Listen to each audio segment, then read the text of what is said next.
Hello guys, welcome back to another video. Ngasi dekhoi Bangalore FC ka Norwich United FC ka football yang racing ngasi football lay ko match Bangalore da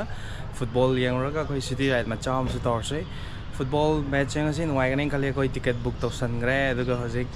chalani traffic te roi bini lem do se lambi se aduga moi parking ya roi yani khara hai ko so di ta so koi bike pur chala se and football yang bom da muk thengna si football yang bom da match kamai tawi kholi yang ase camera de fusan be ado man de phone da ki wen namani so guys adu de khoi football yang bom da chala se agoi nungdang wairam mo chale ojiko to smile le sigi siga ei slere scooty de capture ne si scooty je to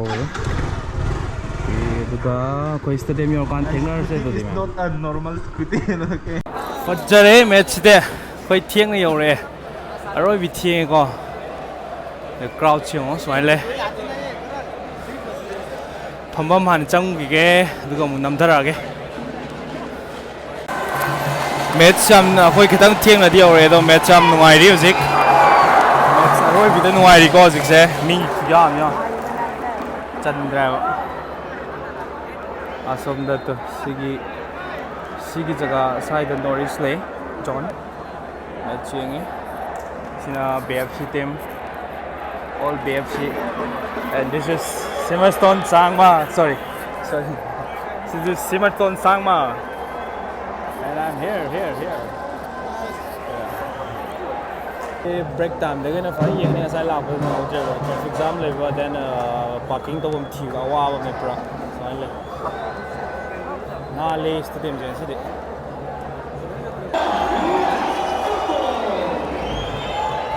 players half atungi second half the players sang Boric second half sana wagi usiko another kailega minute board score kailega mamre yes another second half sana wagi player lakwa Boric the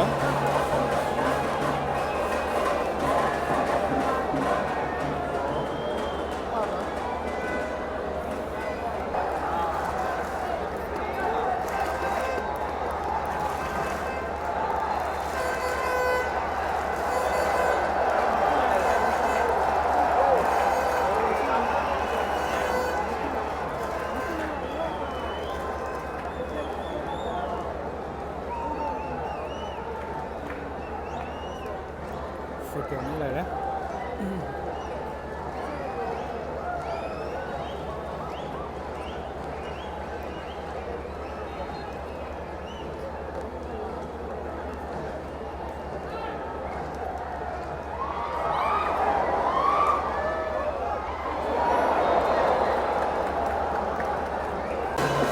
Norwich United ki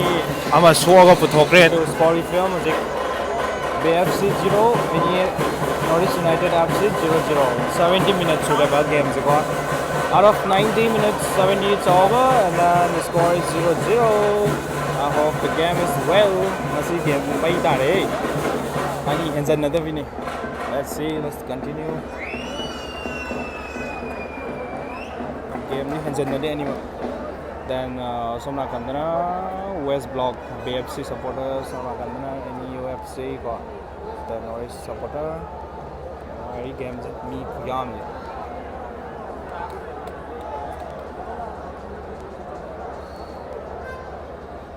Bangalore FC ki koi Manipur player udanta tholak re wa sanawa hogre 73 minutes pudi sure ba ko Suresh Wangjam thok re next yeng se goal is another jo game se mai ri hai ta re goal am tang ni chanjalo ka droge Norwich United goal am ta chanjalo ki goal ngai re zik Norwich United ki goal NEUFC come on yes kitang ngai proud se match update okay 82 minutes hure to then it's already 82 minutes and still now goal 0-0 ladies score from 0-0 then so Norwich United ki maker silly then come on Norwich oh yeah Match match पूरा full pressure the ले रहे थे 88 minute 89 minutes हुए थे BFC के अमर चंदन रहे 85-6 था अदुगा Norwich United के 0 ले रहे full pressure द ने जिला इसे इधे right है अमर दिशा लो है Norwich United draw चलना बा extra 4 minutes half Graves come on Norwich United at least 1 goal come on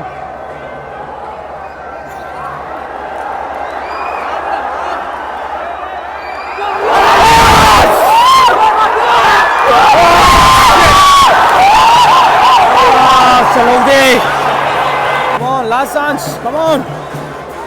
Last. Come on. Oh!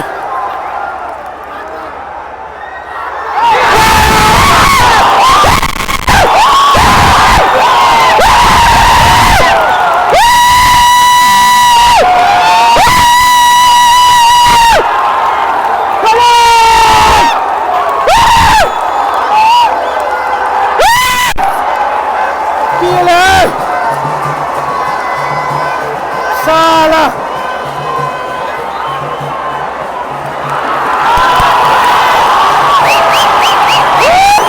Last over of BFC की ऐसे चंदो को तो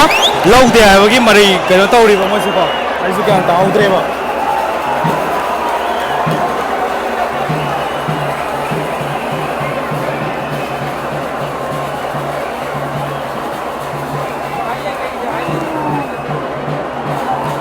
उसकी गोल नॉरिश यूनाइटेड अमर चंद में तो पीत रहा माल है उसकी गोल तो पी के तरह तो नॉरिश यूनाइटेड की हमसे ना लाइव अब जीवन उम्मीद हो रहे हैं आई दी गोल चांस हम पाएंगे बस चंद में हम दबा उसकी तो चल रहा बने बा आधे से गोल पीत है नॉइटे हम अमर तो slow come on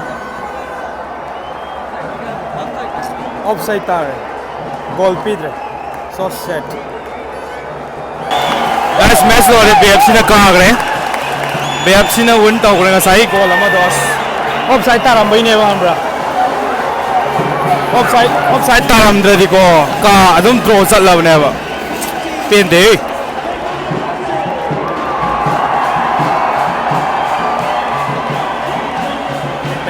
this is good I'm think good way no way crowd smile ai ga lang mina ba simas ton sile re ma zum masak se ke rom taw re the crowd se smile ekta picture yeah match sile ba depende hey sigi match to sida chele no pa je fan jing ha ba match sigi así malu tak chenjal lui na ma do sai de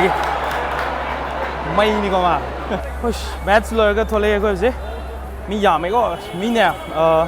19,000 something almost 20,000 the present away ngasi ki match to 20,000 do ke to bani na khuyam thi ya me me ro bi ya me so guys you know se ya ro bi ya me uski to Because the match yang thole then lambi na mi khuyam je one hai di makhong kai nga sa gi parking li tabagi ada lab lam kha ma makhong chang to ma ma then anak padagi pas tala ga makhong chang pa cap pang da cap tiam pang rai already si gi match se 20,000 ki chang king e ba ko anak cap ti pang rai then khong chat nei ne ba ko su ga yaw pai gai thau to su ran chat le ne ba ai mi yam ya mai no che to ko match dam no mai no se nai te da koi किसी no point है अदुगा last can the 84-5 the goal last minute है तारे additional the goal चंगी बने वदी निमित्त तो अदे हम मैच हम नुंगाई thank you so much for watching bye bye see you in another video